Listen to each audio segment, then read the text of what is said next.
So, Christina, the stage is yours. I see your screen. Okay, good. Right. So thank you everyone for attending, and also thank you for completing the survey if you did the survey.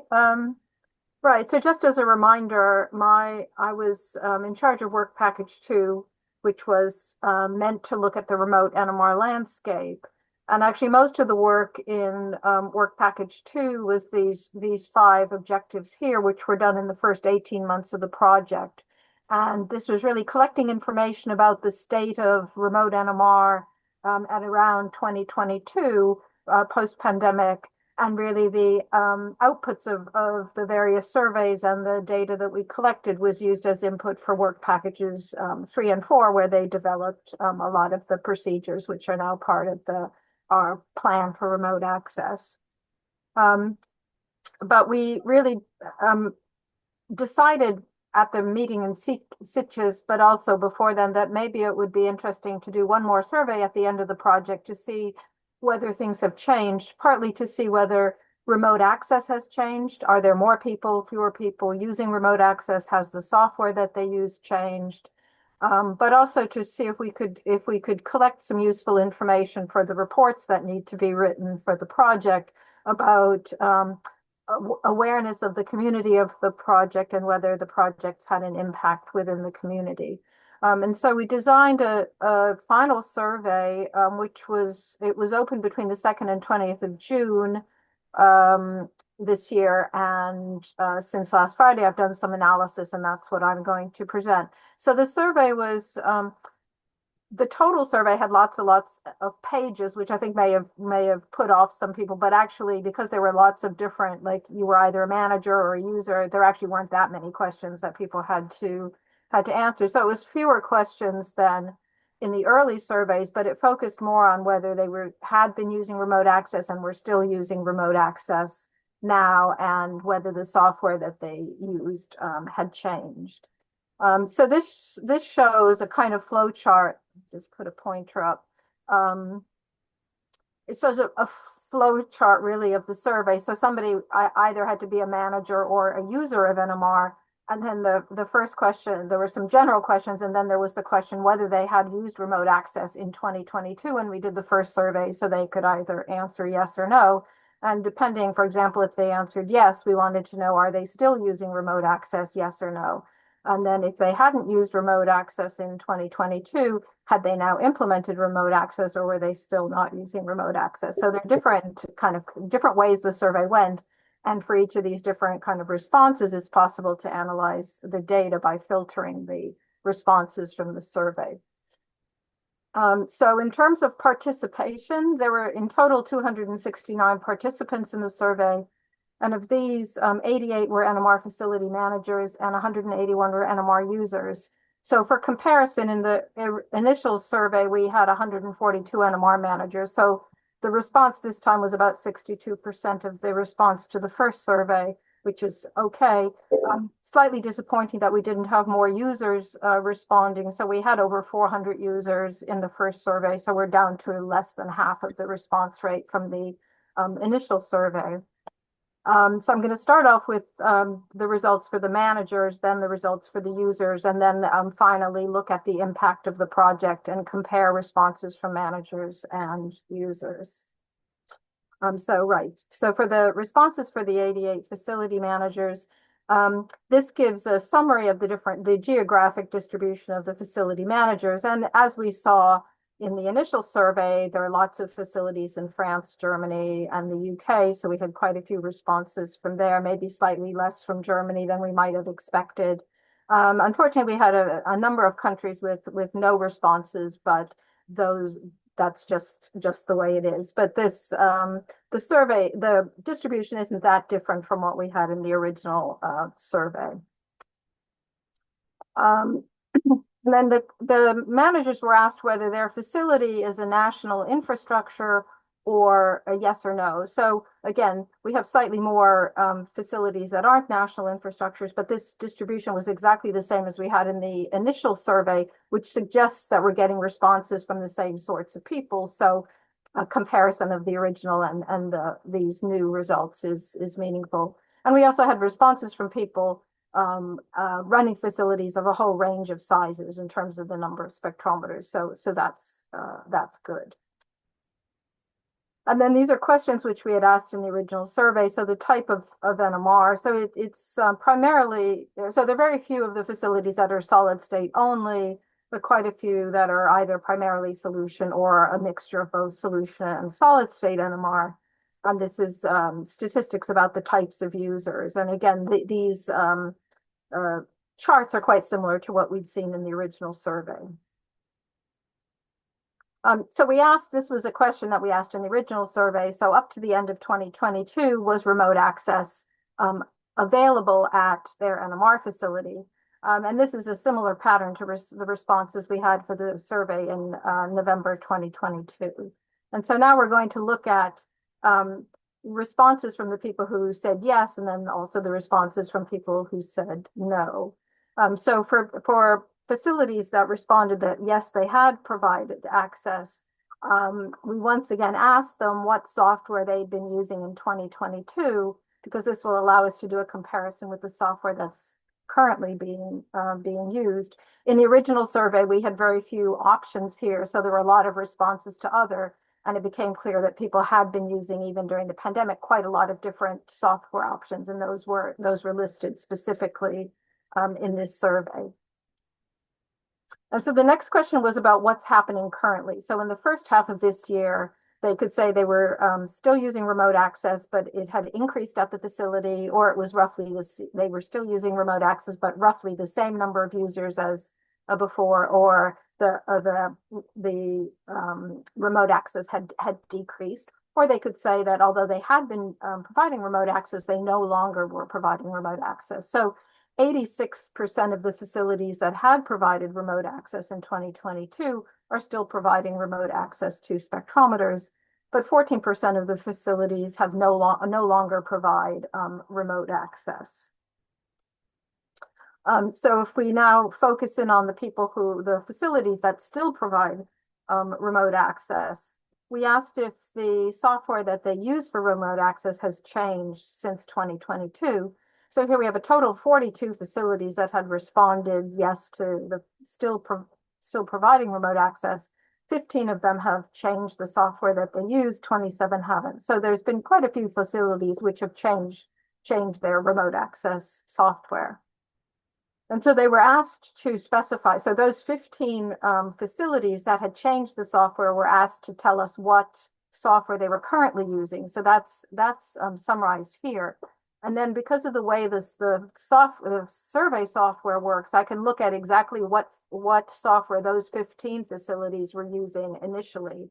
And so what I've done here is to show either a decrease in the number of facilities using the software or an increase, and this is the number. So for example, AnyDesk at these 15 facilities, three of them are no longer using AnyDesk. So there's been a decrease in the use of AnyDesk and then the use of TeamViewer. With TeamViewer, that might be because I think the license actually costs money. And there had been an increase, particularly interesting is the increase in the use of Guacamole, because that hadn't been used at all in the previous survey. So there's an increase. There are lots of different packages that have increased in use, and really TeamViewer and AnyDesk were the most significant that weren't being used. And then there were two facilities that were using something called X2Go and Beyond Trust, which I have to say are software packages I haven't heard about. So there's been some change in the software used. And then I asked whether their current choice of software had been influenced by any of the information that was provided by the remote NMR project, either via the webinars or the reports available on the website. And so 5 people said yes, and 37 people said no to this. But there was a box where they could put in some comments, and I've quoted them here. So one facility manager said that before 2022, only knowledgeable users were using remote access to check and run experiments, but since 2022, more users are accessing the spectrometers at their site using AnyDesk or no machine.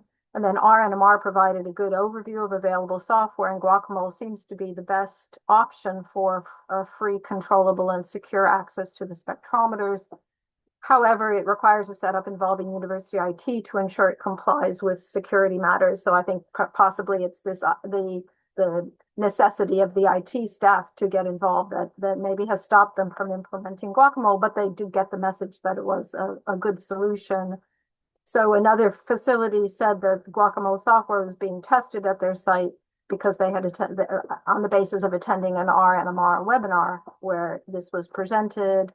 Somebody else said R NMR provided a good platform to learn about the variety of different software options available and in use for remote access. We evaluated our software against the other options and decided to continue to use the same software that we previously used and which works well for our facility. So there hasn't been a change, but actually they've benefited from the information that we've provided as part of the project.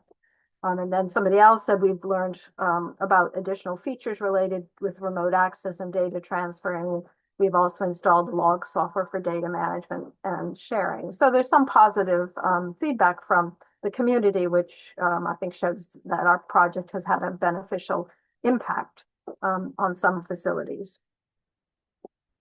And then if we consider the people who had been providing remote access, but were no longer providing remote access.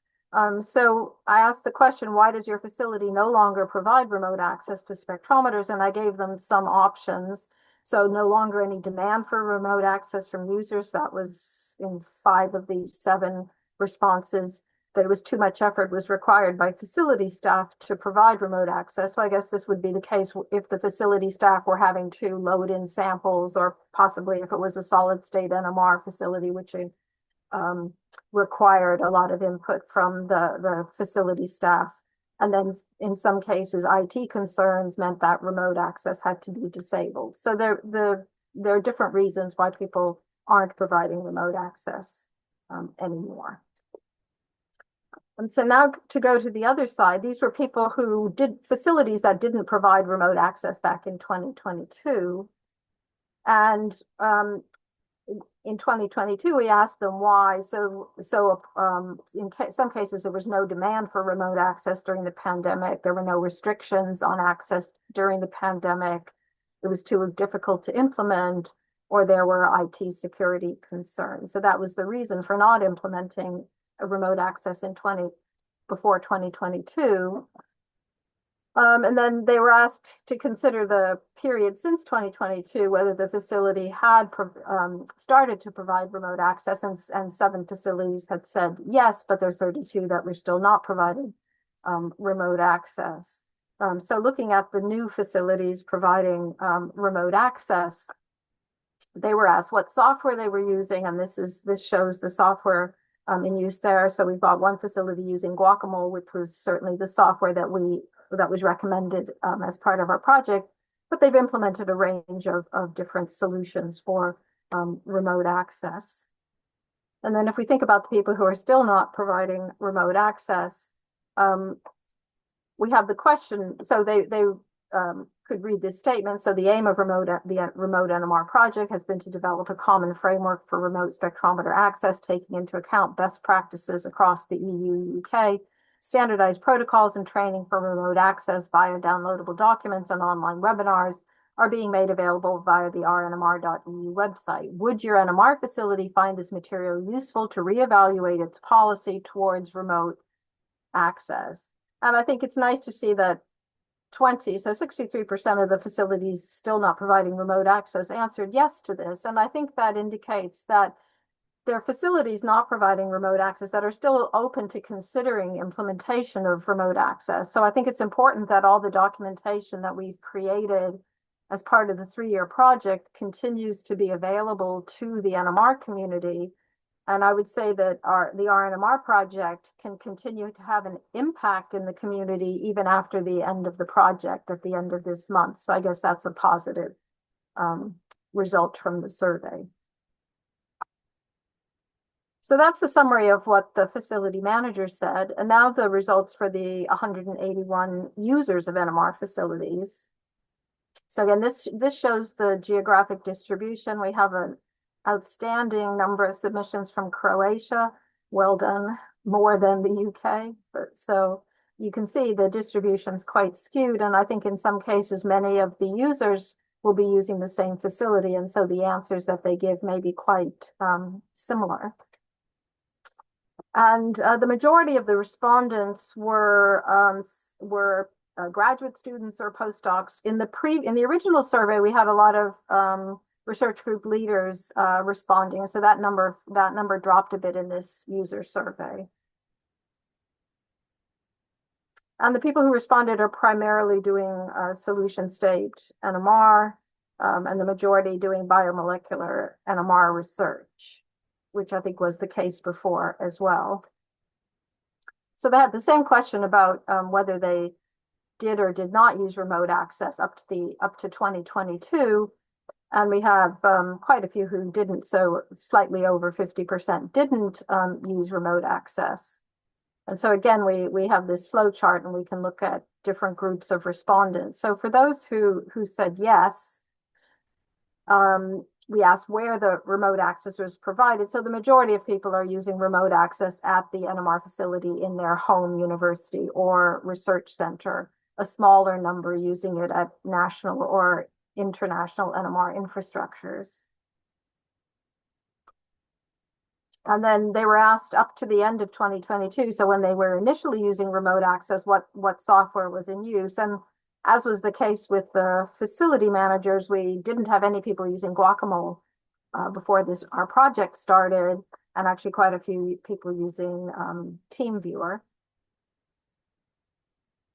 And then they were asked if they were continuing to use remote access. So in the first half of this year, are they continuing to use remote access? And quite the majority are still using it, but 13% are no longer using remote access. And so if we look at the ones who are still using remote access, so that 87% is quite close to the 86% of facilities that still provide remote access. So they were asked if the software that they used had changed. And again, it's a small number have said yes, the majority are definitely not. So that mirrors the response from the facility managers.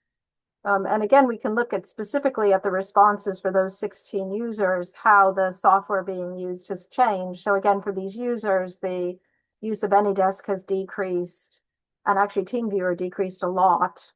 And there's been an increase in the use of DW service. I think that could be from several users from the same facility, because I think there was only an increase of one in DW service at one facility.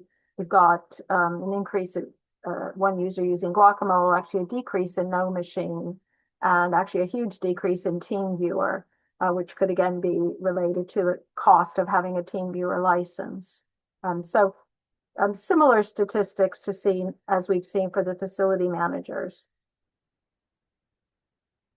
And then if we look at the people who said no, whether they were still using remote access, and they were given a couple of options. So one is that the facility no longer provides remote access. So it did, but it stopped doing it. So that's a reason for some people not using.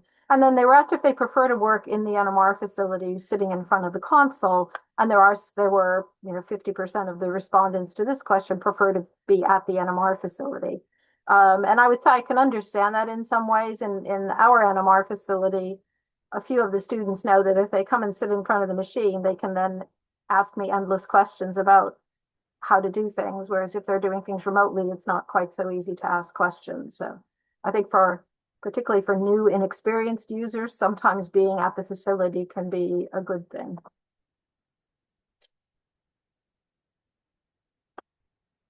So then we had the people who didn't use remote access in 2022. And in this group, so there were two different choices. So because these are users who could be students, one response was that they weren't actually doing NMR in 2022, therefore they weren't a remote user, and that was 38 of the respondents. And those who were an NMR user but didn't use remote access, so that was 67 respondents. And then they were asked to consider the period since 2022, whether they've started to use remote access at their NMR facility, and we've got 37% who have started to use NMR. And for the no's, they either say no because remote access isn't available at their facility or that they don't require remote access. And then they had the same question about the fact that the remote NMR project has all these resources, which might allow them to, would explain how to implement remote access. So they were asked, would you find this material useful in encouraging you or your NMR facility to reevaluate its policy towards remote spectrometer access? And here we had everybody said yes. So again, I think it shows that there, even though they may not be using remote access, there's an interest and perhaps a willingness in future to implement that. So again, it's important that we keep the information that we've put together for the project available somewhere on the internet so that people can continue to use this information, and the project for users could have an impact beyond 2025, beyond the end of June. So then the final part of the survey was some questions about the remote NMR project, the website, YouTube, and that sort of thing, really to see if people had taken advantage of the resources that we've provided. So I have to say here, after the survey, I realized that I probably should have had a question where people could say if they were part of the project or not, but that question wasn't asked. So many of the people who responded yes may actually be part of the project. So one of the questions was about their awareness of the remote NMR project and whether they had seen any poster presentations or talks about the R NMR project at either national or international NMR meetings. So this could be something like national user meetings, national facility manager meetings, EuroMR. I think Julia presented a poster at EuroMR. I certainly presented a talk at the UK NMR manager meeting. So here for the facility managers, 40% had come across the project at some meeting they've attended. You can see for the users, the number is smaller. And I think that's probably not too surprising. The managers are more likely, especially if they're maybe more likely to go to NMR conferences and show an interest in something that is being done for the community than users would. And then I asked about the remote NMR newsletter, whether they either received it via email or viewed it on the website. So again, more of the managers, a higher percentage of managers had either viewed it or received it than for the users.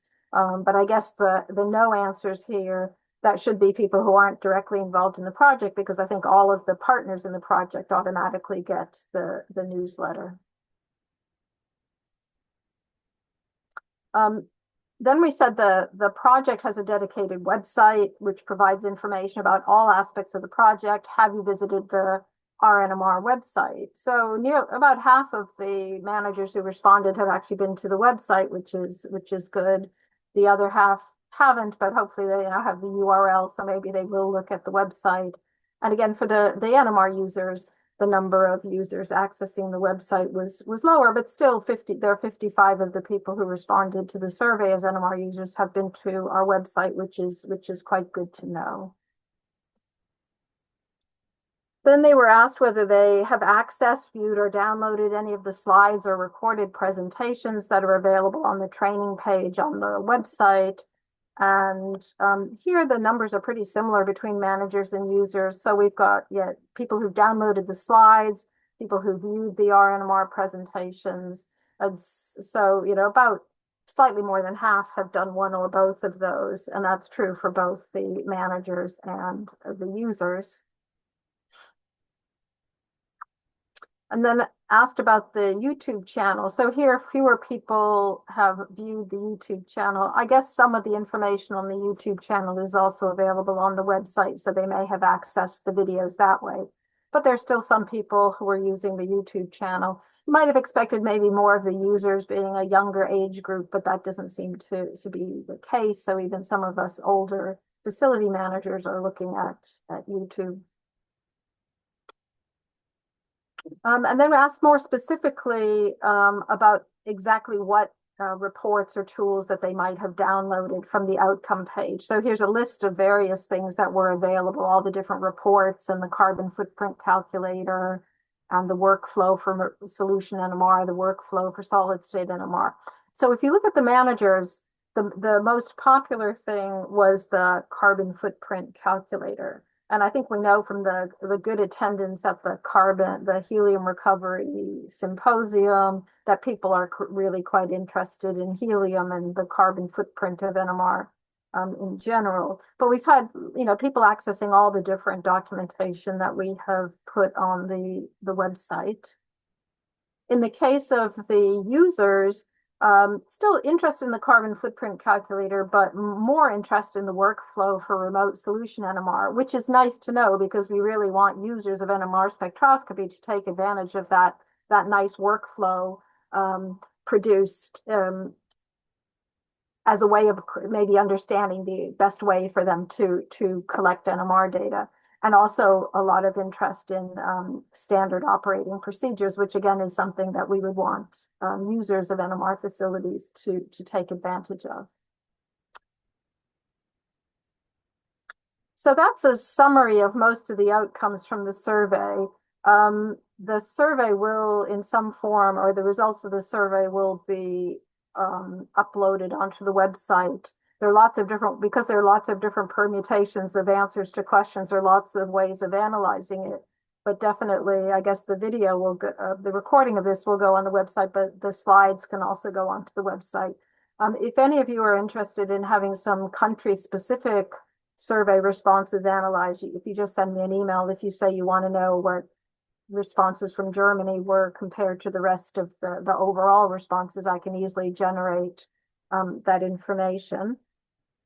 I'd like to say a big thank you to everyone who participated in the survey and passed on the survey information or the link to the survey to others in the NMR community. It was really, I was relying on other people in the project to get their community to do the survey. And finally, I'm happy to answer any questions or address any comments that you have. Thank you.